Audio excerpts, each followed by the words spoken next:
Capítulo 8. A justiça restaurada. A universal consciência do pecado é a mãe de todas as religiões da terra. O homem tem procurado livrar a si mesmo do senso da queda. Tal senso foi manifestado no medo de Adão encontrar Deus e seu desejo de cobrir sua nudez. A revelação de Deus e o desenvolvimento dessa revelação tem sido para uma finalidade: restaurar a justiça ao homem.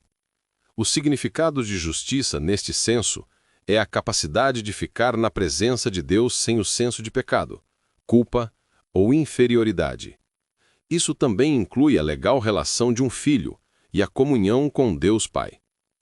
Quando Adão pecou, ele instantaneamente perdeu sua comunhão com o Jeová e a capacidade de aproximar-se dele.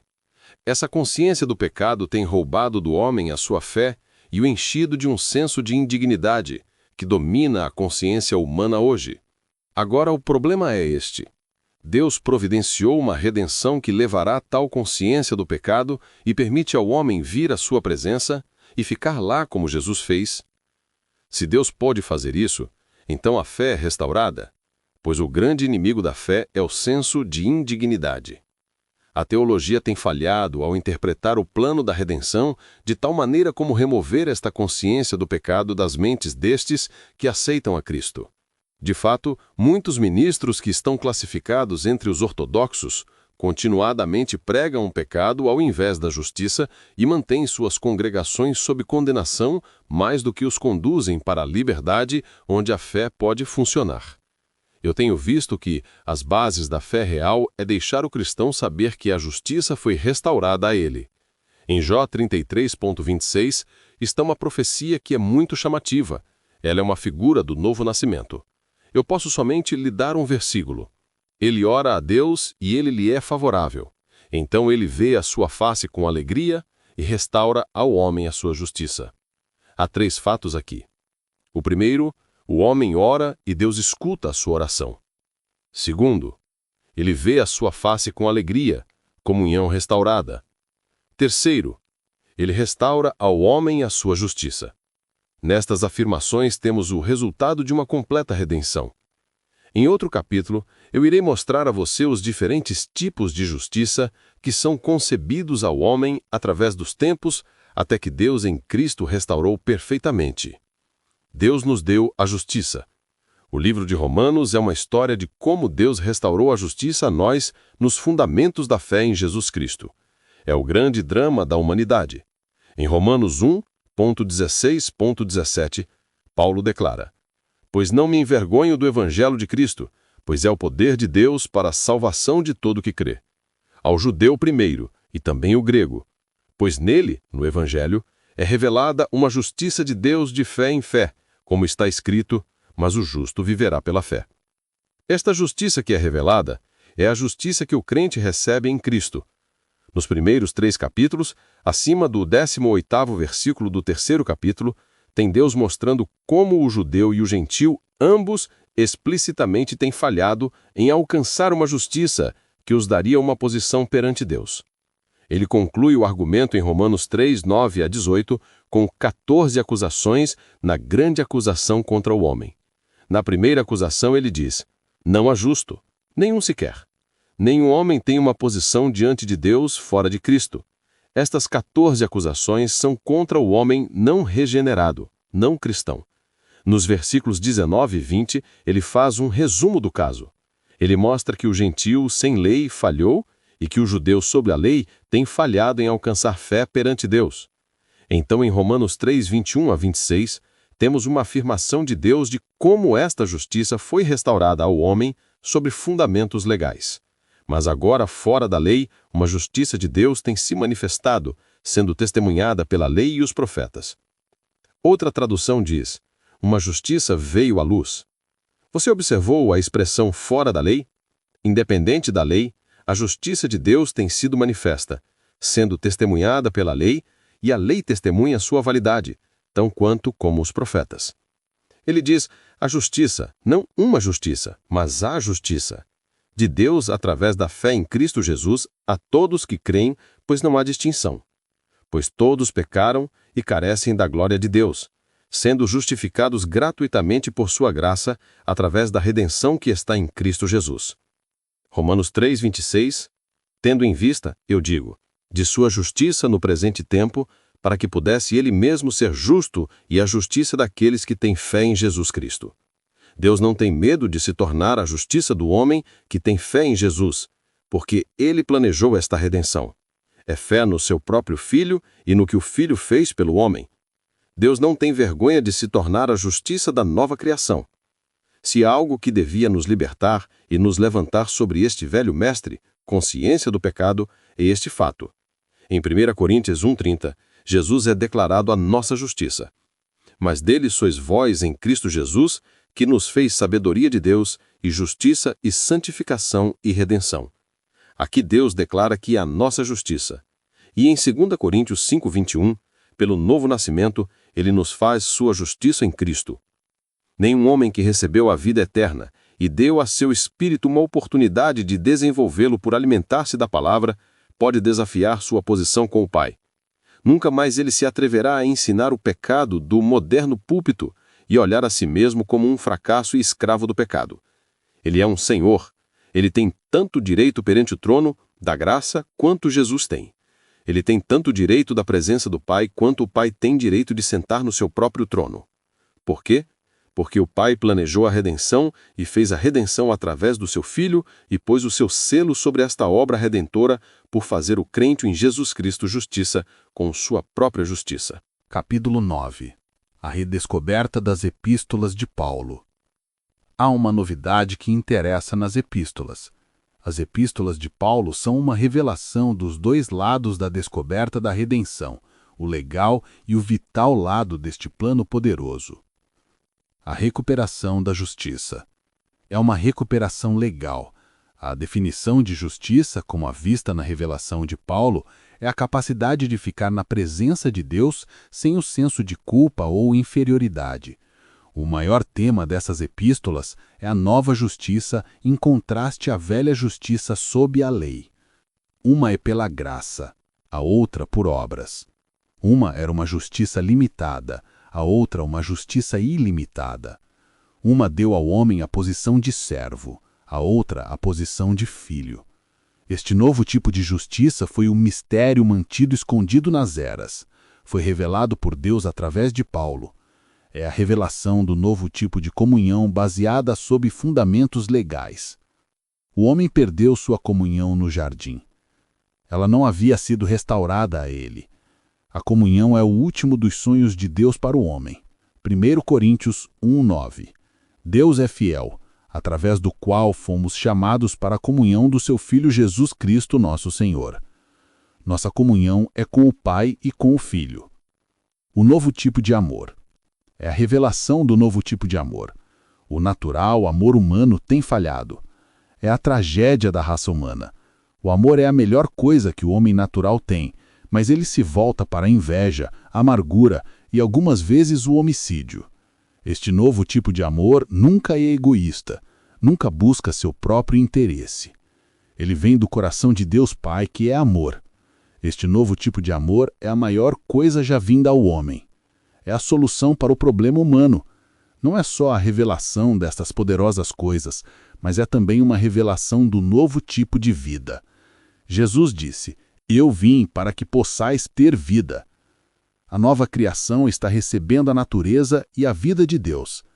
Isso faz do homem filho de Deus, faz do homem um com Cristo e um com o Pai. É a mais vista característica do cristianismo, o maior milagre dos tempos. Uma nova aliança. É a revelação de uma nova aliança. A velha aliança, com suas ofertas, sacrifícios e leis, foram realizados e deixados de lado. A nova aliança foi instituída com o sacrifício de Jesus Cristo. Ele se tornou o sumo sacerdote, e nós nos tornamos sacerdotes desta nova aliança. É a aliança que liga o crente a Cristo e Cristo ao crente, Jesus ele mesmo sendo a garantia. É a chegada de uma nova sabedoria. Cristo foi feito para nós sabedoria. É a sabedoria que vem de cima. Esta sabedoria que vem de cima é a capacidade de entender o conhecimento da revelação. A sabedoria é o fruto do espírito humano. Este novo tipo de sabedoria é o fruto do recriado espírito humano. É a revelação do senhorio de Jesus, bem como o senhorio do amor e o senhorio da palavra. Eles todos significam praticamente a mesma coisa. É a revelação de um novo tipo de fé, de uma fé que caminha, de uma vida de fé. O cristianismo é chamado a fé. É a revelação da igreja como corpo de Cristo. É a revelação da obra de Cristo da cruz ao trono. Uma revelação de seu presente ministério na destra de Deus pelo crente. Capítulo 10. A verdadeira concepção de Deus. A consciência do pecado tem nos dado uma figura errada de Deus e uma figura errada da nova criação. Ela tem nos feito ver Deus como um santo justo, severo e um ser inaproximável que está sempre alerta em descobrir pecado em nós e nos condenar. Esta concepção nos faz ter medo de Deus e afastar-nos dele. Esta concepção é errada. Ele é um Deus Pai. João 14:23 diz que ele fará morada conosco.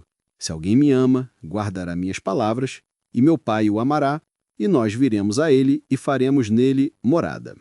João 16:27, pois o Pai, ele mesmo, vos ama. João 17:23, para que o mundo possa saber que me enviastes e os ama assim como me ama. Isso é uma completa repudiação da moderna teologia sobre Deus, Pai. Quando o conhecemos como alguém que ama, o terno Pai, que anseia nossa comunhão e anseia viver conosco, toda figura é mudada. O ensino do relacionamento nunca foi ao seu lugar. Nunca temos pensado sobre nós mesmos como filhos e filhas de Deus. Muitos dos hinos escritos neste assunto nos falam que somos adotados na família de Deus. Sabemos que um filho adotivo não é um filho real e nunca pode ser.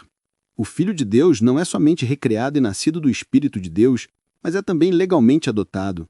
Romanos 8,15 diz, pois não recebeis o espírito de escravidão para novamente temer, mas recebeis o espírito da adoção, pelo qual clamamos Abba Pai. Ele tem um relacionamento duplo, um relacionamento legal e um relacionamento vital com o Deus Pai. A palavra declara que somos novas criações, que as coisas antigas, conectadas com a natureza caída, se passaram.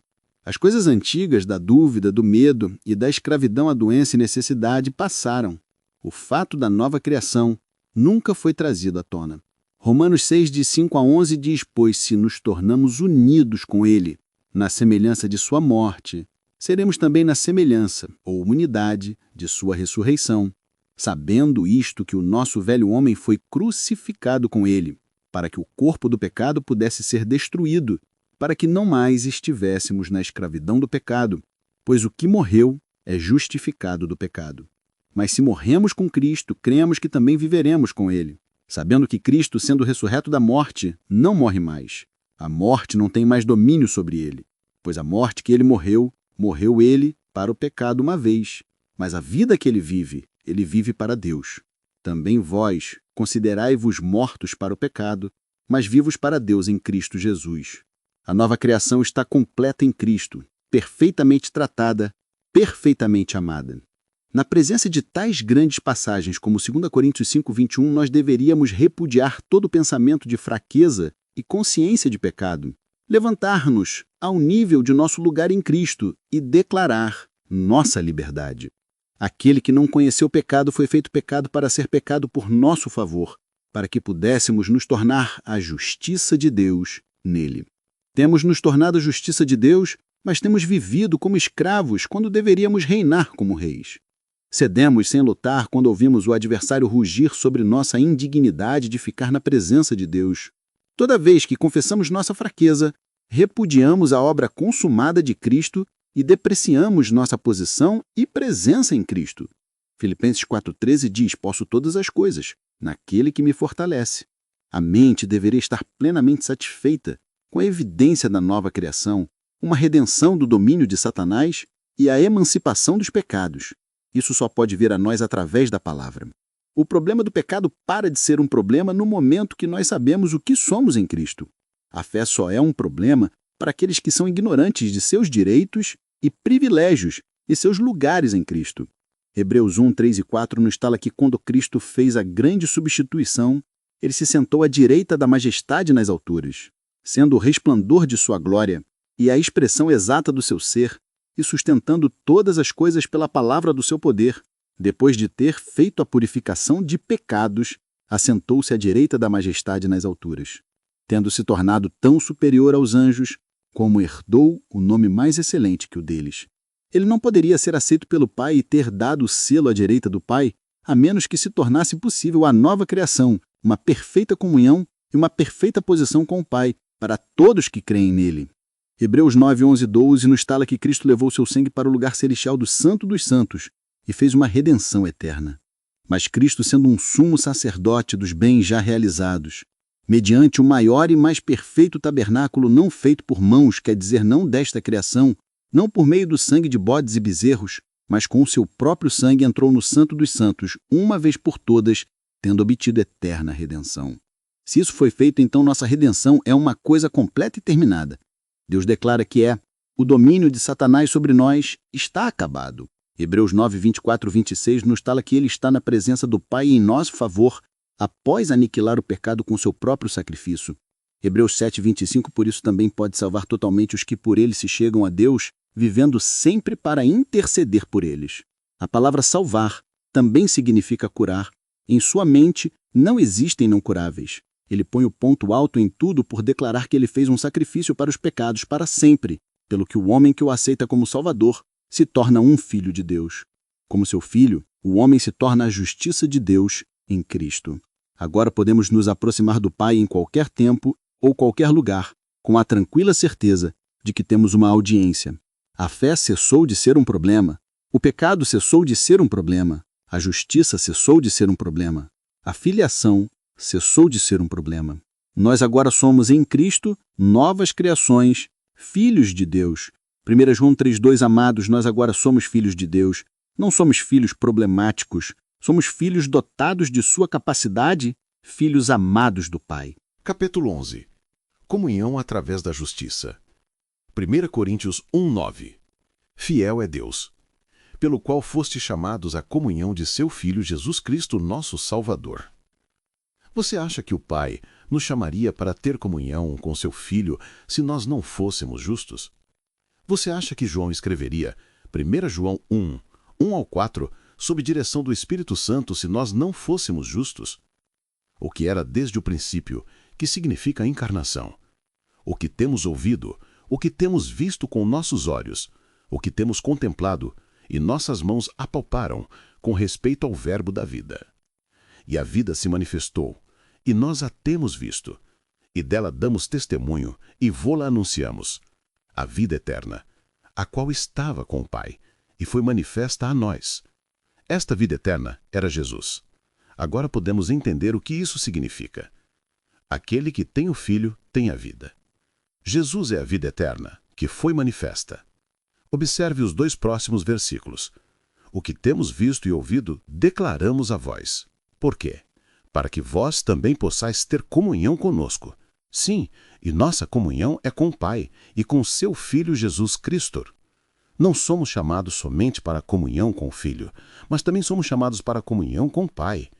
A palavra amizade é traduzida do grego, que é traduzido em alguns lugares como comunhão.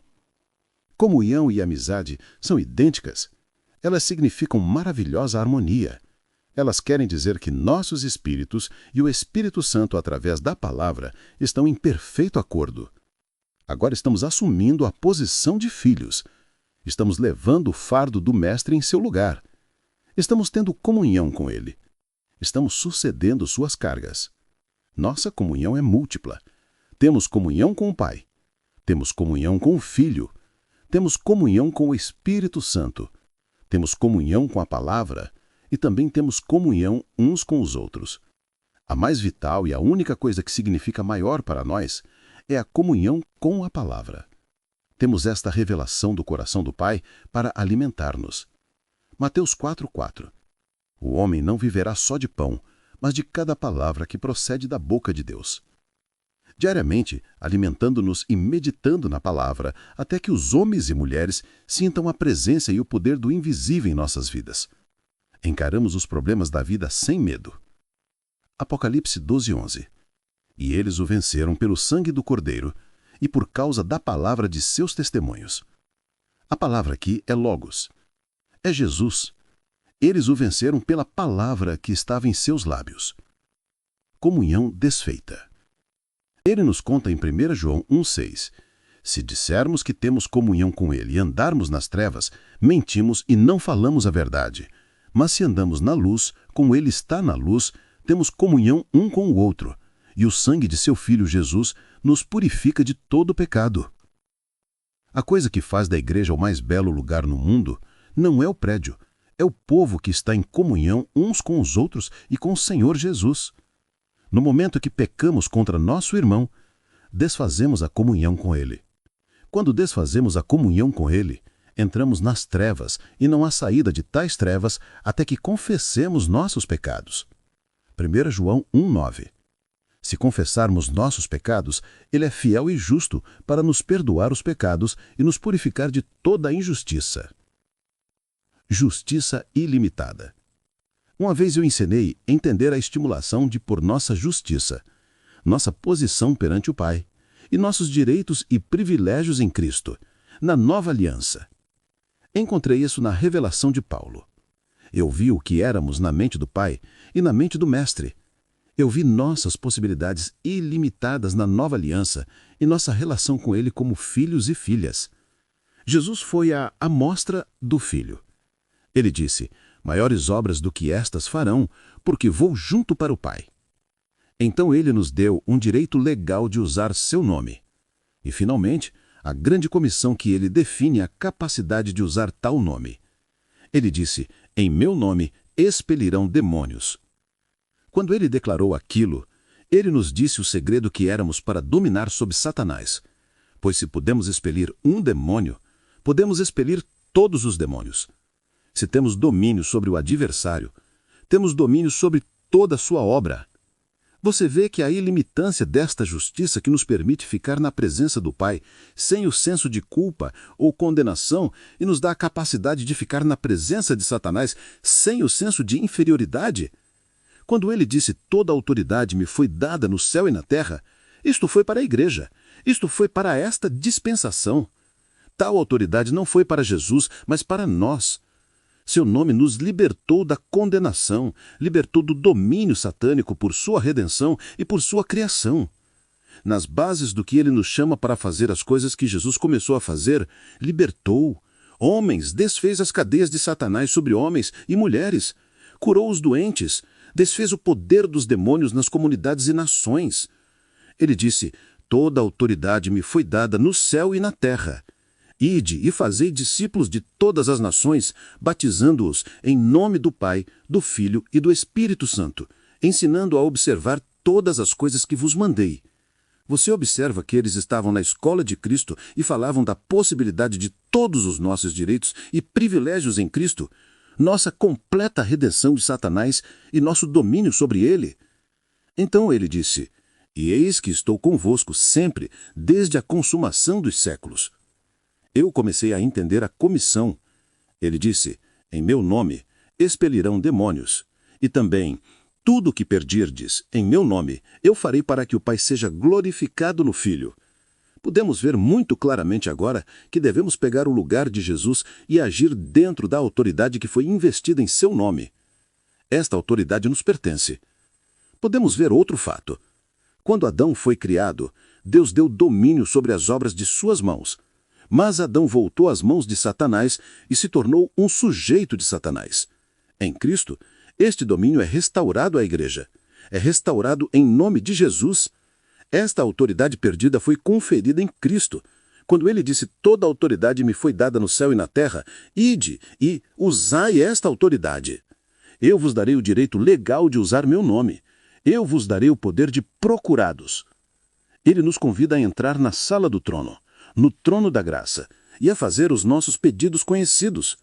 Não devemos ir lá como escravos ou como servos. Vamos como filhos. Somos os escravos do amor do Mestre, escravos do amor Jesus. Estamos agindo em seu lugar, formamos seu lugar. Fazemos a obra que ele veio fazer. Agimos com uma justiça ilimitada. Tomamos nosso lugar e usamos nossos direitos completos em Cristo. A igreja teve uma concepção errada do seu lugar em Cristo e do seu domínio. Fomos seios de ferro. Ouvimos muita pregação sobre o pecado e a fraqueza que isso se tornou uma parte de nossa consciência. Não temos percebido o que ele nos disse. Vós sois de Deus filhinhos e os tendes vencido, porque maior é aquele que está em nós do que aquele que está no mundo. Quem é aquele que está em nós? Deus. Somos mestres, somos vencedores. No próximo capítulo, 1 João 5,4, todo aquele que é nascido de Deus vence o mundo. E esta é a vitória que vence o mundo, a nossa fé. E quem é que vence o mundo, a não ser que seja filho de Deus? Somos mestres na mente do Pai. Somos vencedores. No momento que obtemos esta atitude mental de vencedores, ao invés de sermos vencedores, pegar o nosso lugar, ele põe um ponto culminante da revelação de Paulo em Romanos 8,37. Em todas estas coisas, somos mais que vencedores por aquele que nos amou. Ele nos faz ver em Romanos 5,17 que reinamos como reis na esfera da vida por causa de Jesus Cristo. De sua plenitude, nós temos recebido graça sobre graça, para desfrutarmos tal medida de plenitude. Ele pôs todas as coisas em sujeição aos nossos pés. Ele deu Jesus, nosso Senhor, para ser cabeça acima de todos os governos do mundo. Quando confessamos nossos pecados ao Pai, Ele é fiel e justo para nos perdoar os pecados. Se um homem dissesse, não tenho comunhão com o Pai, de algum jeito ou outra, eu a perdi, e contudo não cometi pecado, o homem é ignorante e mais está mentindo, porque o Pai não retira sua comunhão a não ser que ele tenha pecado. Se dissermos que não temos pecado, enganamos a nós mesmos e a verdade não está em nós. Isto se refere à comunhão desfeita. Nenhum homem precisa ficar com a comunhão desfeita. Vira a João 1,9, restaurar a justiça a ele. Nenhuma religião humana, nenhuma filosofia, nenhuma obra que o homem natural possa fazer dará a ele comunhão com o Pai, sem consciência de pecado. Em outras palavras, nenhum homem pode ter comunhão com o Pai e estar livre da consciência de pecado até que ele seja uma nova criação, até que ele se torne justiça de Deus em Cristo. Mas no instante que o homem nasce de novo, ele se torna justiça de Deus em Cristo. Então ele tem comunhão com o Pai. Ele pode ficar na presença do Pai como se ele nunca tivesse pecado. A Igreja, seu corpo, possui a justiça. Efésios 1,4. Assim como nos escolheu nele, antes da fundação do mundo, para que pudéssemos ser santos e sem falha perante ele, em amor, nos predestinou para a posição de filhos. Tradução literal. Esta é a declaração de Deus que, nesta vida presente, ele planejou sermos santos e sem falha perante ele. Isto não é depois de morrermos, mas hoje. Tal santidade e beldade da vida é de graça, não é de nós mesmos. A única coisa que nós fazemos é recebê-la, aceitá-la com alegria. Efésios 5,25, falando de Cristo e da Igreja, e usando o casamento como uma ilustração, diz: Maridos, amai vossas esposas, assim como Cristo também amou a Igreja, e deu a si mesmo por ele, para que pudesse santificá-la, tendo-a purificada pela lavagem de água sem mácula, ou ruga, ou qualquer outra coisa, mas santa e sem falha. Ele não fala que a Igreja será vencedora depois de ir para o céu, mas que ela é vencedora agora. Não será santificada depois de ir para o céu, mas agora. A palavra é o que traz conhecimento. A ignorância da Igreja sobre a Bíblia é péssima. É por causa da pregação textual. A exposição da palavra faz de homens espirituais.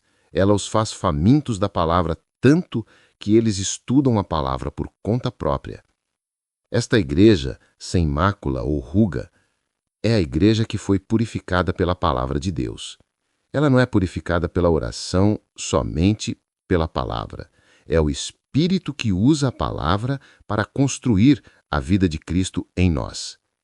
Colossos 1, 21 a 22 nos dá outra figura da Igreja. E a vós outros também, que outrora éreis estranhos e inimigos pelas vossas obras malignas, para apresentar-vos santos e sem falha perante ele. Esta é uma bela figura do corpo recriado, reconciliado, santo, sem falha, sem reprovação, permanecendo perante o Pai não só vestido da justiça de Cristo, mas realmente de sua justiça. Esta é uma foto de nossa presente caminhada em Cristo. Efésios 4, 23, 24, e vos renovais no espírito do vosso entendimento, e vos revistais do novo homem, criado segundo Deus, em justiça e santidade, procedentes da verdade. Esta nova criação é criada na justiça. A justiça é a natureza do Deus Pai. Somos participantes dessa justiça, a natureza de Deus. Somos postos na conduta do novo homem em nossa vida diária. Não falamos mais como o velho homem. O velho homem vivia no fracasso, no egoísmo, na cobiça, no medo. O novo homem vive na plenitude do amor. Ele é como Cristo, dominado pelo céu e pelo doce Espírito Celeste.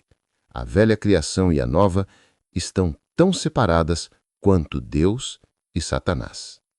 Hebreus 13, 20 e 21. Ora, o Deus da paz, que trouxe novamente dos mortos o grande pastor do rebanho, com o sangue de uma eterna aliança, por nosso Senhor Jesus Cristo, fazendo-vos perfeitos em toda boa obra para fazer sua vontade, operando em vós o que é agradável à sua vista. É de seu assunto operar em nós sua agradável vontade, fazendo-nos belos na visão do Pai. Filipenses 1,6 nos dá um passo mais adiante disto, sendo confiante disto, que aquele que começou boa obra em vós, aperfeiçoará até o dia de Cristo. Ele começou sua obra, ele começou no novo nascimento, agora ele está pegando as coisas de Jesus e edificando-as em nós. A grande vida de Cristo é construída em nós.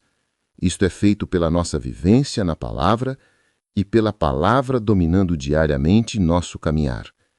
A natureza do amor deve ganhar ascendência em nós até que nossas palavras ensolpadas em amor, até que todo nosso espírito esteja numa solução como se fosse a natureza do amor do Pai. Filipenses 13:13 se torna uma gloriosa realidade, pois é Deus que opera em nós o querer e o efetuar, segundo sua boa vontade. É Deus quem reproduz Ele mesmo em nós. Devemos viver, andar e falar em amor. 1 Pedro 5,10 tem outra doce mensagem para nosso coração. E o Deus de toda graça, que vos chamou para a sua eterna glória em Cristo, depois de terdes sofrido por um pouco, Ele mesmo há de aperfeiçoar, firmar, fortificar e fundamentar. Você pode estar em lugares árpidos, nós podemos estar sofrendo. Não pode haver muita felicidade para nós nesta vida, mas pode haver joia. A felicidade vem do nosso arredor, a joia vem do nosso coração recriado. Nós o temos em nossos corações, ele nos fortalecerá, estabilizará, até que nossas vidas se tornem como a vida de Jesus. Efésios 5, 1, 2, sede, pois, imitadores de Deus como filhos amados, ou filhos do amor. O que faríamos se imitássemos Deus? Nós amaríamos. E andai em amor, assim como Cristo também vos amou e se entregou por nós. Devemos nos dar como um cheiro, uma fragrância, uma oferta de amor ao mundo. Eles podem criticar e nos odiar, mas nós os amamos. Andamos em amor em direção a Ele. Até que nos amemos como Ele nos ama, não o representaremos. Ele nunca respondeu de volta. Ele nunca disse coisas que não são boas. Ele nunca criticou. Ele nunca fez fofoca. Ele falou palavras amorosas. Ele ajudou homens e mulheres. Ele disse coisas bonitas. Este andar em amor é a coisa mais bonita do mundo. Deus é amor. Nós somos nascidos do amor. O amor é a regra e a lei de nossa vida. O amor é a força de nossa vida. O amor é a coisa mais bonita de nossa vida. Andamos como Ele andou. Esta é a justiça de Deus em nós. É uma realidade em nossa vida em Cristo. 1 João 4,17 Nisto é em nós aperfeiçoado o amor, para que no dia do juízo mantenhamos confiança, pois segundo Ele, nós somos neste mundo. Somos aqui como Ele é lá. 1 João 4,18 Não há fé no amor, mas o perfeito amor lança fora o medo. não há fé no amor. Estamos vivendo em amor. Viemos a crer no amor. Sabemos que Ele é amor. Sabemos que estamos habitando em amor. Sabemos que o amor está habitando em nós. Este é o segredo da fé. Esta revelação a Paulo e a João é uma série de figuras sobre nós que nosso Pai pôs em seu álbum. Nós nos encontramos completos nele. Colós 2, 9 e 10. Portanto, nele habitamos corporalmente toda a plenitude da divindade. Também nele estáis aperfeiçoados. Ele é o cabeça de todo principado e potestade. É assim que aparecemos ao nosso Pai. Do jeito que o amor nos vê, assim como o viu. Nos fez como novas criações do amor, dirigidos pelo amor, vivendo em amor e deixando o amor viver em nós. Tudo isso é possível. Tudo isso é nosso.